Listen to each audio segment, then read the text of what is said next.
Apa saja contoh-contoh mubtadi'ah mumayyizah setelah sebelumnya kita sudah membahas pengertian dan hukum mubtadi'ah mumayyizah. Yuk mari kita bahas pada pertemuan kali ini. Assalamualaikum warahmatullahi wabarakatuh. Sahabat muslimah dimanapun berada, pada hari ini kita akan membahas tentang contoh-contoh mubtadi'ah mumayyizah.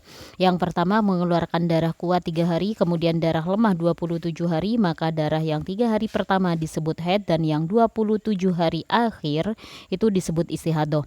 Contoh yang kedua, mengeluarkan darah kuat 7 hari, kemudian darah lemah 9 hari, maka darah yang 7 hari pertama disebut haid dan yang 9 hari akhir disebut istihadah. Contoh yang ketiga, mengeluarkan darah lemah 11 hari, kemudian darah kuat 12 hari, maka darah yang 11 hari pertama disebut istihadah dan yang 12 hari akhir disebut haid. Contoh yang keempat, mengeluarkan darah lemah 5 hari, kemudian darah kuat 6 hari, kemudian darah lemah lagi 19 hari, maka darah yang 5 hari pertama disebut istihadah dan yang 6 hari tengah disebut haid, kemudian yang 19 hari akhir itu disebut istihadah lagi.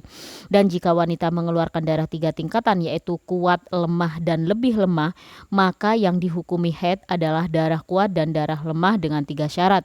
Yang pertama adalah darah kuat keluar lebih dahulu, yang kedua antara darah kuat dan darah lemah tidak terpisah, yang ketiga jumlah darah kuat dan darah lemah tidak lebih dari 15 hari 15 malam. Contoh, mengeluarkan darah kuat 5 hari, kemudian darah lemah 5 hari, kemudian darah lebih lemah 10 hari, maka darah kuat dan darah lemah dihukumi haid dan darah lebih lemah dihukumi istihadah. Jika 3 syarat tersebut tidak terpenuhi, maka yang dihukumi haid hanya darah kuat, sedangkan darah lemah dan darah lebih lemah semua disebut istihadah.